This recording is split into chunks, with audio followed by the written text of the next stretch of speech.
Okey, kawan-kawan.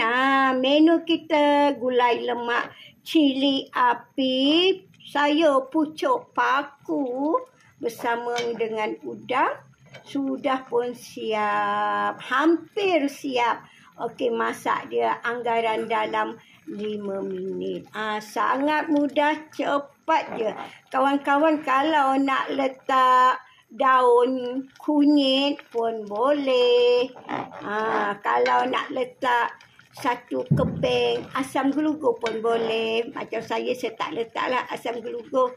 Okey, sebab udang ni dia tak hanyir pun. Okey kawan-kawan, nampak kuah tu sudah mendidih. Kita tunggu kejap lagi. Okey. Tunggu kejap lagi nak bagi sayur ni betul-betul layu. Okey kawan-kawan, menu kita sudah siap dan bolehlah kita tutup api.